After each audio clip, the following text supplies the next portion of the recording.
Welcome to the Grow Strong Leaders podcast. I'm your host, Meredith Bell, and I interview business leaders who are committed to their own growth and the development of everyone on their team. If you enjoy my podcast, be sure to subscribe and rate it on your favorite podcast platform. Welcome back to another episode of the Grow Strong Leaders podcast. I'm your host, Meredith Bell, and today I am really excited to have recommended to me and bring on board a very highly accomplished gentleman as my guest, and his name is Gary Polk. Welcome to my show, Gary. Thank you, Meredith. I'm glad to be here. Well, I'm just really looking forward to this conversation because you have such a wealth of experience and knowledge and expertise in the whole business world that I know you're going to share a lot of great nuggets with my audience. I want to let them know a little bit about who you are so they will appreciate your background and where you're coming from and the things you talk with us about today. Gary is a Black businessman, a CEO, a business consultant, university professor, and author. For decades, he's been passionate about entrepreneurs and why they succeed or fail. His initial book, Why Entrepreneurs Fail to Win, is widely used as a textbook in college entrepreneurship programs. He's also written books with similar titles specifically for Black and Brown entrepreneurs and for women entrepreneurs. Gary is committed to helping these leaders learn what they need to know so they can be as successful as possible. Gary is focused on what he calls the triple bottom line, which is people, planet, profit. And he believes these three elements align to drive success for everyone involved. He's a proponent of social entrepreneurship, and he launched the Polk Institute Foundation in January of 2021. So, Gary, you have such an interesting backstory, and I would love for you to share with my audience how you came to the point where you created the Polk Institute Foundation. Wow, let's see. That's going to take about 2 days, but I'll give you the condensed version. I'm an LA product. Been here all my life. My parents, mom and dad, is from Texas. And my mom always wanted me to be the first to graduate from college in our immediate family. So I always knew I was going to go to college. I just didn't know where. And I think that is probably a starting point of me going to college. But when I got my BA degree, I realized I didn't know that much. I went to Loyola Marymount here in LA area and Jesuit, very strong academic school. And I majored in marketing, had a minor in finance. But being an LA guy, when it came to graduation, I didn't want to move. I didn't want to have to go with IBM to Memphis, Tennessee, or Cleveland, Ohio. And I was a bank teller, and I interviewed with the bank. They had a management program. And at Bank of America, they said, well, 75% of the region, you have to be mobile. I said, well, where's the region? El Segundo to Santa Barbara. I said, great.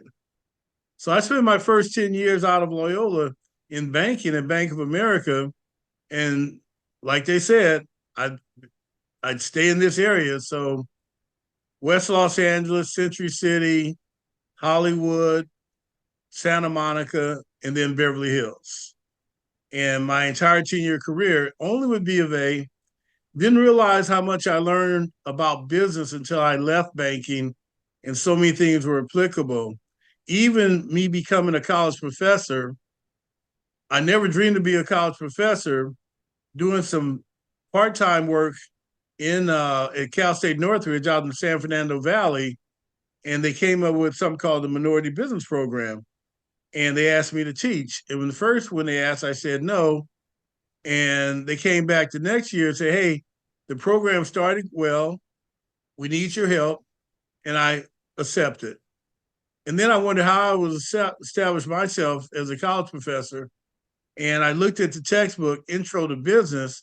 And what Northridge was trying to do was recruit Black and brown students to come to Northridge and major in business because they didn't have enough.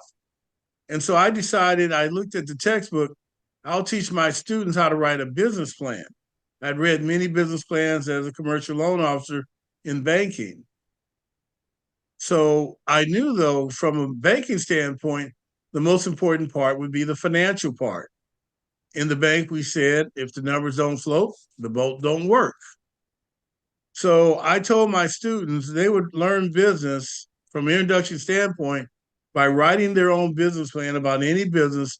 I'll be their coach. The book could be the reference, and we'll break it down to management, operations, marketing, and finance. But I'll bring in my banker friends, and they will form a loan committee to judge these presentations. And that's really the beginning. So that's 1991, and things have just went from there. I taught out in Northridge for 8 years. I've also taught at Cerritos College, Santa Monica College. I left corporate America in 1998 to take a leap of faith. I was getting ready to become a district manager at Farmers Insurance, taking over 28 offices. And I knew that if I did that, I'd spend about 70, 80 hours of work a week. My oldest son was 15, my next son was 13, my daughter was 10, and I missed a key part of their lives. So I left a lot of money on the table, something like a middle six income, to pursue my passion. Best decision I ever made. My last assignment in banking, I was in Beverly Hills. And when you work in Beverly Hills, especially at a bank, around a big bank like B of A, you saw it through a different prism. But one thing I did notice that the people who live in Beverly Hills, the average folks like us, not the high-priced doctors and entertainers and athletes, are business owners. And that told me something. So I had to get out of corporate America. I went into life insurance sales. And then that led me to Northridge and getting into teaching. So they actually ran out of money in my third year of teaching. And I told them that I don't need the money. It's just part-time. I'll teach for free. And they said, you will? I said, yes. They said, okay, well, don't tell the union and we'll let you do that. And I did that. And that semester, I worked just as hard as if I was being paid. I realized that teaching was probably my passion, education. And that's where that happened. And then, as I mentioned, 5 years later, I took the leap of faith. So I went to Dominguez Hills as an assistant women's basketball coach. They found out I could teach at the college level. So the next year, 2003, I started teaching, and I've been there ever since. Well, basketball was great. And when you're a college professor, you have time. And I'm the busy type. I'm always doing teaching plus. So first it was teaching plus basketball. 2014, I got into the entrepreneur space, and down in Torrance, they had a city-based incubator funded by the city that was having problems. A colleague of mine at Dominguez told me about the opportunity, and I went down, I interviewed, I did a SWOT analysis, and we turned this business incubator around and put them in black ink in 2 years. My college president at that time wanted a business incubator at Dominguez Hills. Now we're talking 2016. So we launched the Innovation Incubator. We had a great 3-year run, but our president retires, new president comes in with new priorities. So we went from maybe number 3 priority under one regime to maybe number 12. Things got political. I went back into teaching full time. My real passion, had no problem doing that. All the time I've been teaching was the first administrative assignment I had, and I really didn't like administrative. I really enjoyed more in the classroom dealing with the students, teaching. So pandemic hits 2020, and now all of a sudden, all of our classes are online. I was doing some work with a small business development center called PCR, and we were advising clients one-on-one. Zoom technology, what we're on today. Because of Zoom technology, the Polk Institute was enabled to be able to become an entity. I did some research and read that $1.6 trillion was student debt. I said, wow, that is an amazing number. It said 33,000 average student. If you went to an Ivy or private, probably over $100,000 student debt. And then in the same article, it said there are 15 universities that are tuition free. And I've been in academia 30 years and never heard of a tuition free university. And so read deeper. West Point, Naval Academy, Air Force Academy, Coast Guard Academy are all tuition free. So we know that's paid for by the government. So we asked the question, why couldn't we have a tuition free master level entrepreneur training program targeting underrepresented Black and Brown and do it tuition free? But not only will we train out entrepreneurs, but we want to turn out entrepreneur leaders that do business the right way. And while I was at Dominguez Hills, I learned about social entrepreneurship and the triple bottom line. Well, you mentioned that in the intro. Well, that actually came from a guy named Wayne Elkington. And in 1994, he coined the triple bottom line. And I went in one, I think it was like 2017, 2018. I went to 3 social entrepreneur events in 1 week. And I had this epiphany. We're going to do a pivot at Dominguez Hills, what's going to make us differentiate between all the other college-based incubators was we're going to focus on people, planet, profit, the triple bottom line. And it's not a zero sum. They can all exist. Well, when I told my executive team that, they said, well, everybody can't be a nonprofit. Slow down. People, planet, profit. Social entrepreneurship, we care about people, employees, and customers. We care about the planet, and we want to make a profit. So profit's still part of the equation. And so when I left the incubator, I never left that mentality. So in 2020, when we started the Polk Institute, it had to be. And so the Polk Institute, in some ways, it's a visionary, but in many ways, it started in 1991 at Cal State Northridge. It's a great story. I love the way you wove in all the different pieces that ultimately led to the organization of this institute. And I want to talk more about that. But first, I want to just visit this phrase that you use in all 3 of your books, where you talk about why entrepreneurs fail to win. And you have that in your other books as well. And I think that, there's a stigma around failure, no matter what Yes. anyone is doing in the world of work, as a business owner or as a leader in an organization. How do you define failure? Let's start there. Well, I'm glad you asked. And actually, 14 years, I was a basketball coach. I coached men and boys, high school, college, and in sports, you're going to lose. Part of it. As a head coach, it's really hard to say we're going to go 30-0. It's even harder to say we're going to go 25-5 or 20-10 and lose 10 games. But you're probably going to lose something. So it's the nature of sports and athletics and competition to lose. It's part of it. To think and I remember there was one pro coach in the women's WNBA, and I won't say his name, but he said, we're going 30-0. They lost their first 2 games. All right, coach, now what? So for any coach to ever say they're going to predict undefeated, well, you're asking for trouble. But again, it's part of the game. And in entrepreneurship, in business, it's part of the game. So in 2019, when I decided to write this book, I'd never really done scholarly articles. I do not have a PhD by design. I don't have a doctorate of business administration by design. I have a master's degree with a lot of experience, 40 years of experience. So I'm qualified to teach at the university level because of my experience that I bring to the classroom. So when I wrote this book, I wrote it as if it was going to be my first and last book. And I wanted to say why entrepreneurs fail from a marketing standpoint to get people's attention. But then the to win is really the meaning of the book because it's designed to be an empowerment book. So in the first book, we have a chapter We have case studies. We end every chapter with tools to win, recommendations to win. Because what we know is if we have 10 startups, 7 will fail, 3 will make it. That means it's a loser sport. That means it's a failure sport. That means it's a blood sport. And the analogy is baseball.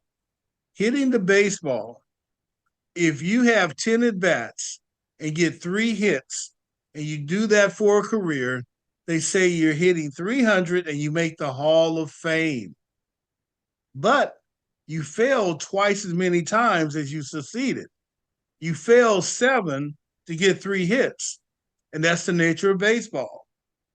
And the last person who hit 400, who got 4 out of 10 hits, was a guy named Ted Williams in the late 1940s.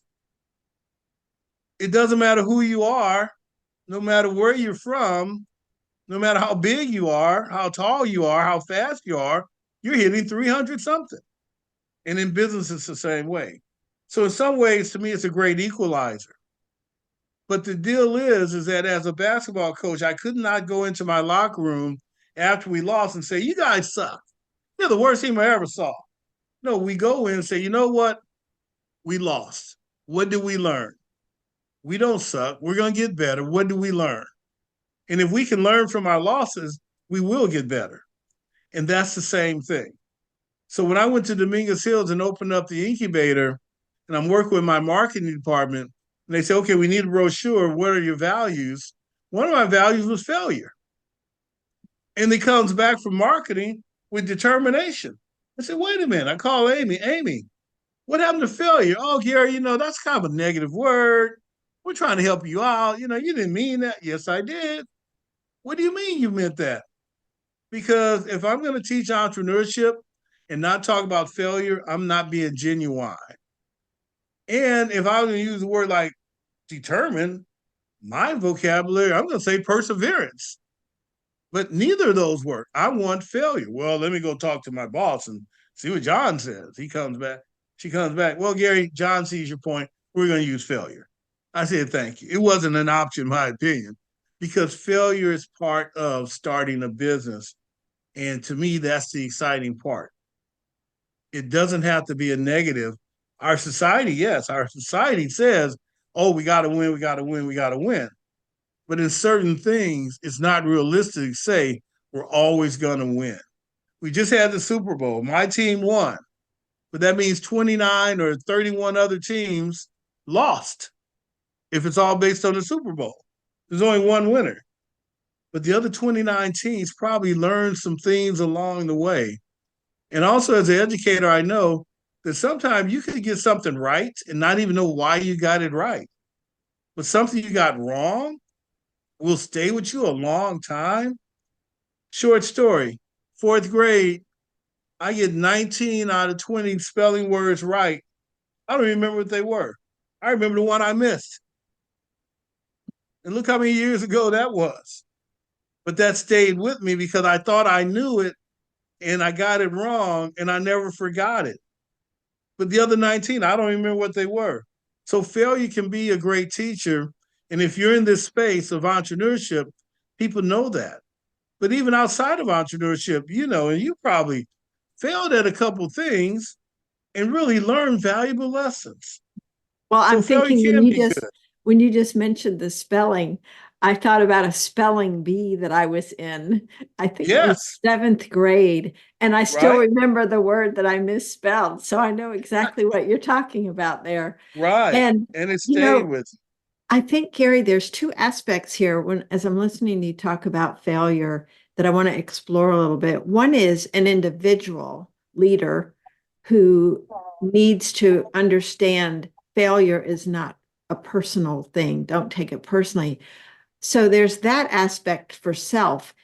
There's also the aspect of a leader who wants to encourage others to try things, to take risks, and make sure they don't feel like failures when they experience setbacks. So it's this whole thing of not personally feeling like a failure if you experience a failure. And I Mhm. think that's an important distinction to make. Yeah. And the thing is that when I left banking, I went into insurance and life insurance. And life insurance is really tough because you're selling an intangible. I mean, to get a little corny, we're selling a gift of love. But my point is, you're going to be told no a lot. And if you put no to failure, and if you take it personal, you could really feel small after 10 no's, 20 no's. But if you say that no is going to bring me next to that yes, and if I have the perseverance to stick through that, then I can find success. And that's what it's about. You're going to be told no often. You're going to fail often. But the question is, how do you handle that? Do you beat yourself up? Do you take it personal? Or you say, you know what? Everybody fails. We're all told no. And so I would tell my sales team, if you're not afraid of no, might as well ask for the business. And if you can't handle no, then you're in the wrong business.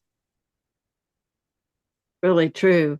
When you think about how leaders and entrepreneurs can communicate to their teams, whatever size they might be, how to handle or respond to failures and how to learn from them, as you say, what guidance would you give to them to help them guide someone else to deal with whatever setback or failure they may have just experienced?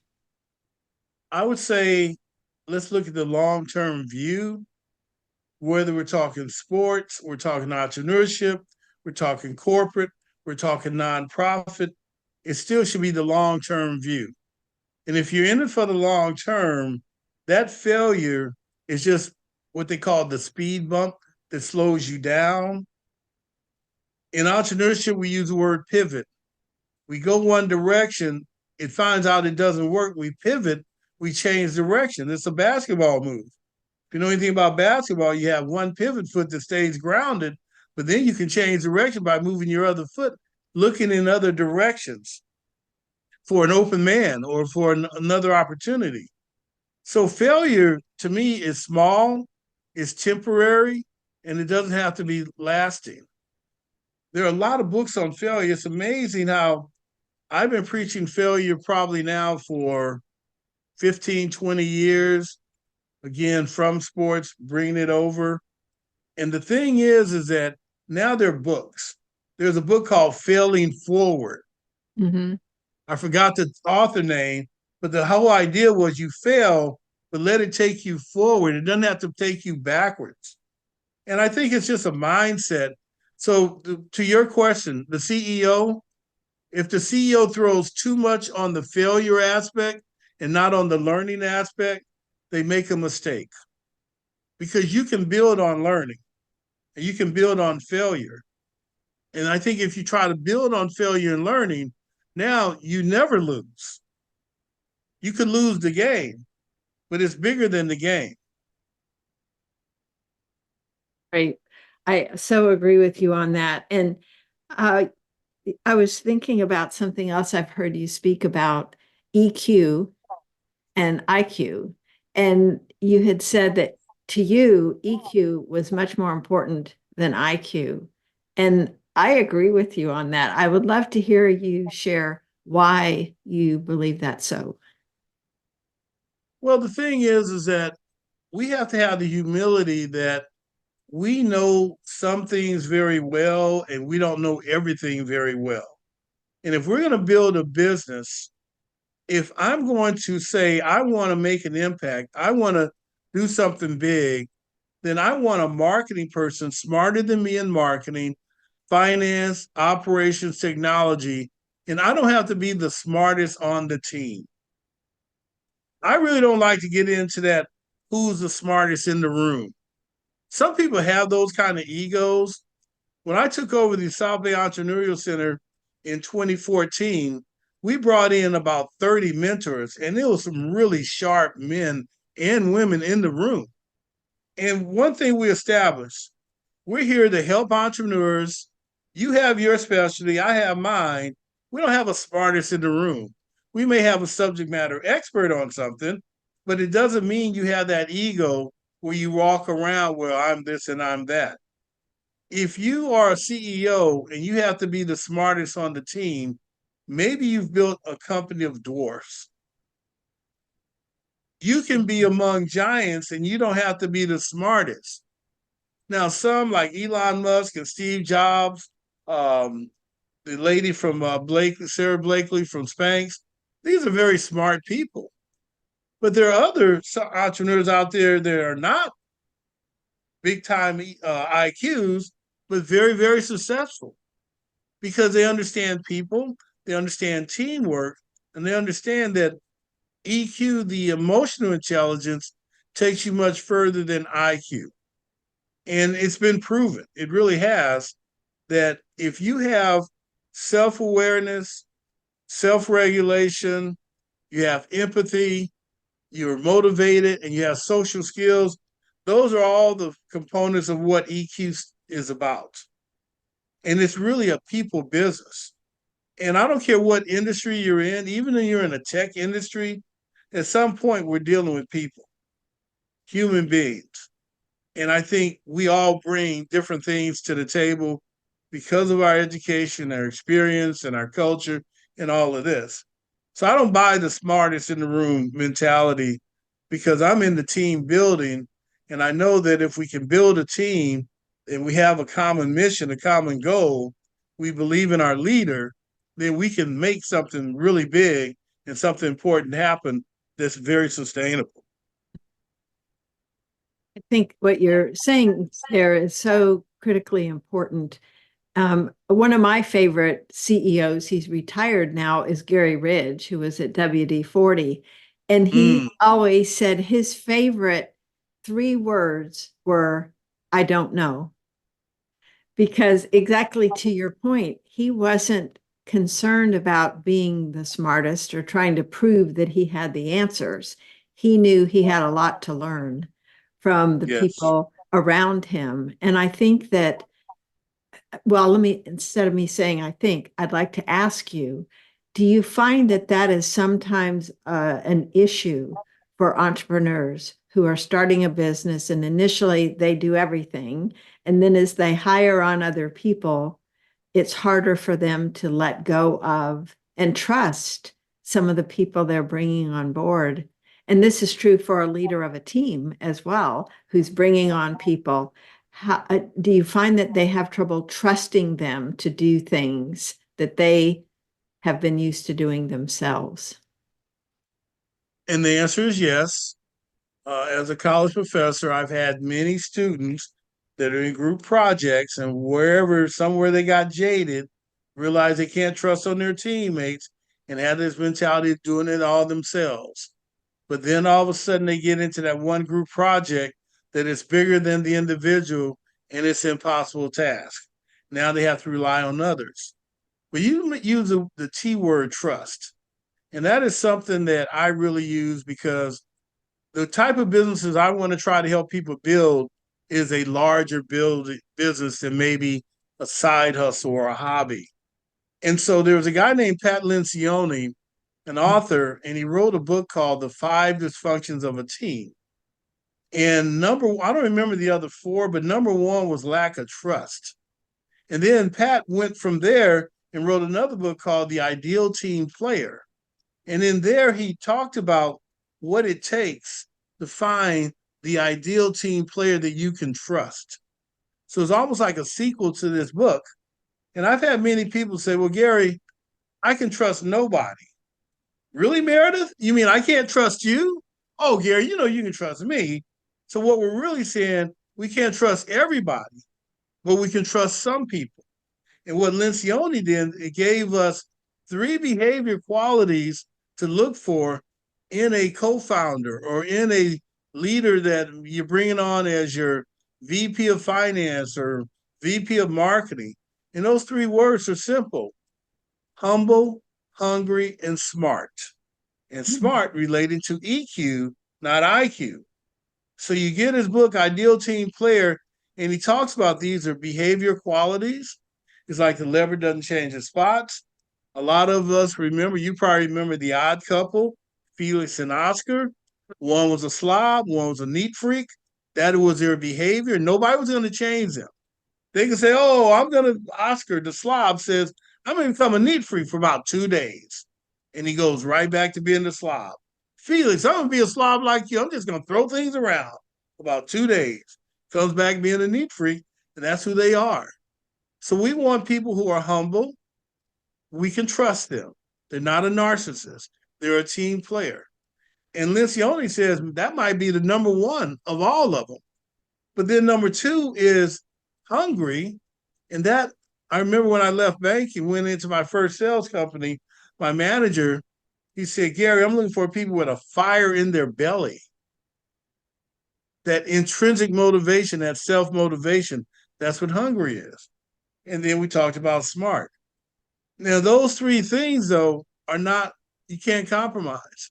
They have to have all three. And so if you can find out, because finding a co-founder is like finding a marriage partner, a spouse. And you could have a great 30-minute cup of coffee with someone, but you don't do that and say, "Okay, let's get married." No, it takes more than that. And so if you need four co-founders, you may have to have a process. And again, it has to be based on trust, because now it's a cliche, progress at the speed of trust. But I would say any relationship that is significant, trust has to be a factor. Whether it's siblings or parents or spouses or business partners or teammates or professor and student, coach player, trust has to be there. I remember watching some great athletes in warm-ups, and they don't play in the game. I say, wow, probably that coach doesn't trust that athlete to do what they want. So as good as they may be athletically, the coach doesn't trust them. So they don't get in the game. So a lot of my beliefs are from athletics, that relates to sports, that relates to business, and it's teamwork. Mm-hmm. It's teamwork. I love basketball, but I love the team style of basketball, not the one-on-one style that a lot of players are playing today. I mean, these guys are gifted, but to me, beautiful basketball is great defense. It's three passes, maybe the extra pass, fourth pass, the end with a layup. Not someone dribbling for 20 seconds and then making some crazy shot, because that's not teamwork. And I think it's about teamwork. So I hope I answered your question there. Oh, you did, and I am a big college basketball fan, so I totally get what you're saying about the enjoyment of watching a team that really is in sync with each other. Especially women college, because Oh women yeah. are very fundamental. They're not as athletic, so they need to rely on each other to make it a great game. Now, some of these women today are getting very good, but they still, John Wooden, greatest coach ever, said women's college basketball, highest level of basketball from a team standpoint. He was right. I didn't mean to cut you off. Oh no, that's great. I'm glad you brought that up because it is fun to watch them. You don't find the what I think of as hot dogs, the ones that have to dominate or be the one to carry the team, looking for how to Mm-hmm. really best utilize each member of the team. And I think that has such great application in business too, because we can tend to focus on certain people that we can become overly reliant on them and don't give some of the other folks the opportunity to really develop and learn and bring out their unique greatness. Yes, So I absolutely. think that that whole aspect of team and what you're building there is really critical. And Mm-hmm. for my listeners who may not be as familiar with the term social entrepreneurship, I would love for you to share because I mentioned that in your introduction, and I know that's a key part of your, triple P's that you talk about. Share how you define social entrepreneurship and why you feel that's an important aspect of business. Okay. I'm going to answer the second part of your question first and just explain that as a baby boomer, I was taught the business of business is profit, profit at all costs. Excuse my French, but screw the people, make a profit. Screw the planet, make a profit. It's really not that way. And then as an academic, I know that for the last 25 years at least, we've been teaching MBAs profit maximization. So are we saying then that it's okay for a CEO to cross that ethical line, to do something unethical to increase profits? Therefore, it justifies it because we maximize profits for the shareholder. Because what a lot of people don't realize, are not in the business, big corporations' profits are really actually less than 10%. So let's say we had that CEO that wanted a 40% profit margin and we're willing to do anything. Well, is that good ethics? So I think ethics has to play part of this. And I think that if we have ethics and we have character in our leaders, we will have better companies. In banking, when I first got in, they taught me as a lender the 5 C's of credit. And the number 1 C is character. Capacity is the ability to repay. Character is the willingness. A person could lose their capacity because they lost a key member, something happened. But if they have character, they're going to get you paid. A person without character could have the capacity and not pay you because they lack character. So what they told us at the bank was, before you give that money, because they call you Mr. Polk, until you give the money, then you become Gary or Hey You, because you lose all your leverage. Before you give away your leverage, know your borrower. If they have character, you can ride that. So character number 1. Also relationships. So I took character relationships for the rest of my life professionally in every walks of life and use it very successful. So character is part of being a social entrepreneur. The young kids, the millennials and Gen Zs, they understand planning. I went to some art thing at Dominguez where these artists and someone had put together a globe that had more water bottles than ocean. And the fact is, if we don't be careful, the ocean is not infinite. We can't have more water bottles than fish in the ocean one day. So the kids care about it. And that's the idea of social entrepreneurship, which is actually bigger in South America and Europe than it is in the United States. And here in the United States, we have something called the B Corp. And they are a national organization that certifies for-profit entities as social entrepreneurship. So you go to bcorporation.net and you find out how they certify companies. And Ben and Jerry's and Paul Newman's, those are all certified. There's a bank out there that just became a part of my nonprofit, Beneficial State Bank, a commercial bank that is a certified B Corp, Patagonia. So there are companies out there, and when you become a certified B Corp, you get the B logo, you put it on your website, and now investors, buyers, students, young people are looking for companies that care about the people, care about the planet, and care about making a profit as well. And so that's what, to me, social entrepreneurship is all about. People, planet, profit. It's about doing business the right way. If you look, and I've studied ethics academically for about the last 10 years. I wrote a course on ethics that we still teach at Dominguez Hills. And one of the few things we find out about ethics is that you can be an atheist and have high morals, because ethics gets into doing the right thing. But what's interesting, sometimes it takes courage to be ethical. Sometimes it takes courage to do the right thing. And we have a conscience, or hopefully we do. Sometimes no one will know what you're doing, right or wrong, except you, your conscience. And if you remember Edgar Allan Poe, The Telltale Heart, the guy committed the perfect crime, and the cop was just by visiting, and the guy cracked up because he heard this heartbeat, because he had murdered this guy that no one knew about, but his conscience drove him crazy. Because that was his character saying, hey, that was wrong. And it's amazing how that works. So at the Polk Institute, our number 1 value, our core value is character. Do the right thing when nobody is watching. Because we know CEOs are going to be in a room somewhere making a decision and nobody's going to know. And so when I teach my ethics class, the first question I ask, do you stop at a stop sign at 3 a.m.? 3 a.m. Some say yes. Some say I make the rolling stop, and some would just say no. And they say no because there are no cops around or there's fewer people.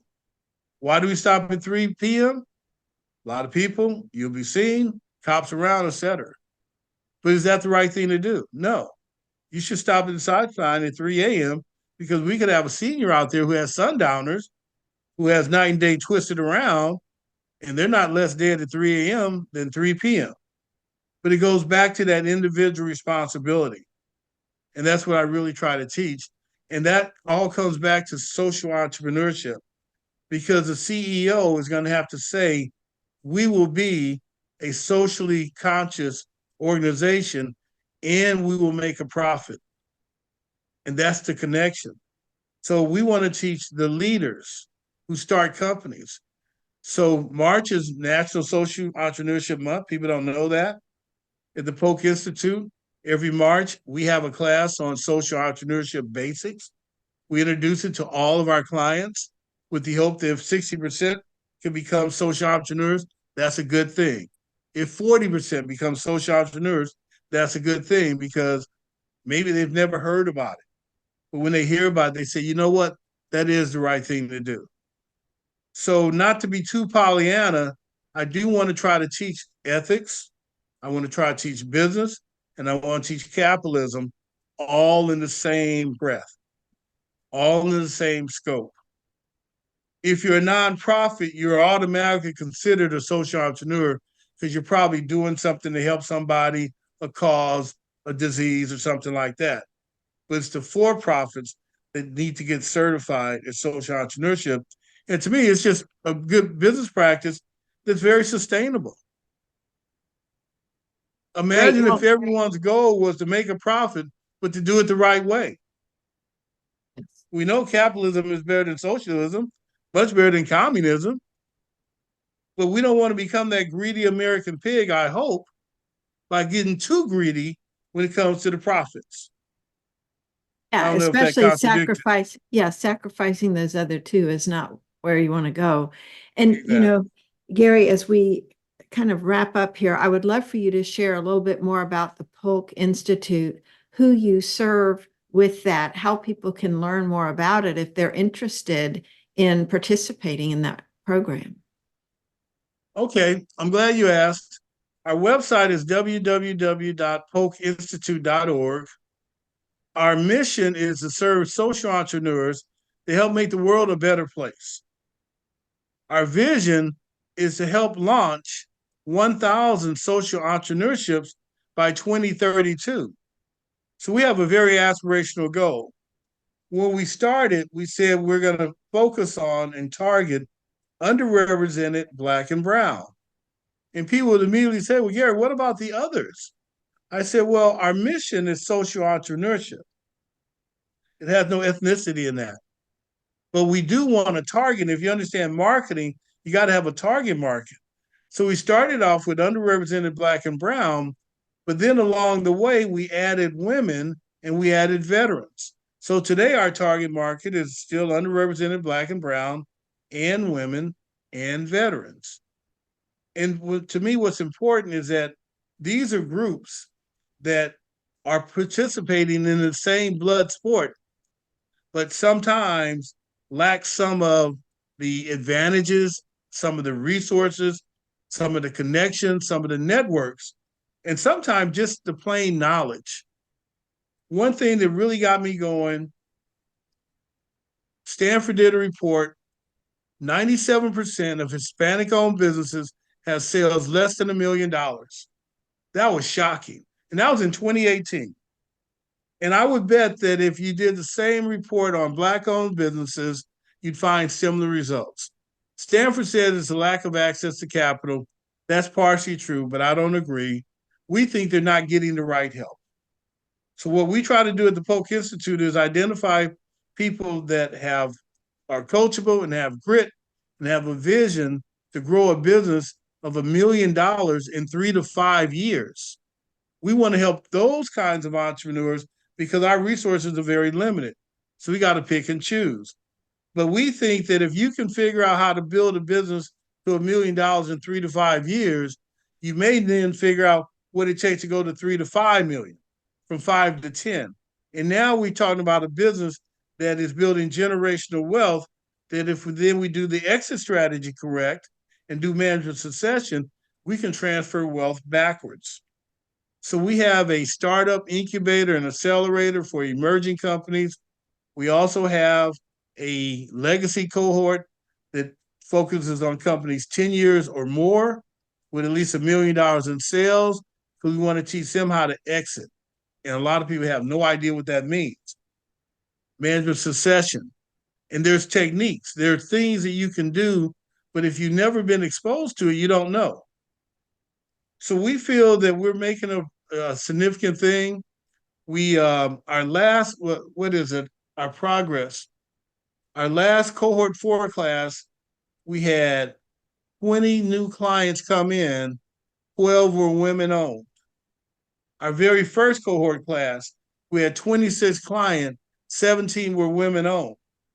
So might as well figure out and join the bandwagon and say, okay, women, we're going to be here to help you. Because in my book, Why Women Entrepreneurs Fail, number 1 is lack of access to capital. That's my first chapter. My co-founder is a Jennifer Broadman. Dr. Broadman is a colleague at Dominguez Hills, and she's done a lot of research on access to capital and why women don't get access. So we write about that. But then we found out that women can be too pragmatic. So we asked the question, is being too pragmatic holding you back from dreaming big? But at the end of the day, we want women to know that once we get past those issues, we still are entrepreneurs. And hopefully you become a social entrepreneur, understand people, planet, profit, and know that you're going to have your challenges. Black and brown's going to have theirs, but we're still all part of this ultimate game of business and entrepreneurship, which is a blood sport, and failure is part of it. But we think if you do the social entrepreneur and buy into that, it's going to help you. We're here to help. Great. Gary, I love the way you just summarized that. And I want to just thank you for your commitment to entrepreneurs of all types and the books you've written, forming this Polk Institute that has helped so many people. And I know it's going to help even more going forward. The work you're doing in the world is really important. And I'm grateful that you're focused on developing social entrepreneurs that care about all 3 of those, the people, the planet, and the profits. Thank you for being with me today. Well, I'm just blessed to be here. Thank you for your time and allowing me to join and share some of my ideas and suggestions. And again, we have the website. We're growing, but we need help. We really need help. We need financial help to do what we want to do, because we have even some bigger plans. I didn't get a chance to talk about that, but that's hopefully for people in the future to come engage with us and find out how they can help us. I wish someone would call and say, hey, Gary, how can we help you? And I have a little bit of things on my list that you could help us. We really need help. Thank you. Well, do visit the polkinstitute.org to learn more about what they're doing, and get in touch with Gary through that website to find out some of his big plans. I love that. Yes. www.polkinstitute.org. That's where you can find us. Thank you. Thank you so much. Bless you. Thank you. Thanks for tuning into my podcast. Now head over to growstrongleaders.com and check out our 2 books, Connect with Your Team and Peer Coaching Made Simple. While you're there, download the free facilitator guide to find out how to implement our unique peer coaching system. Until next time, I'm Meredith Bell.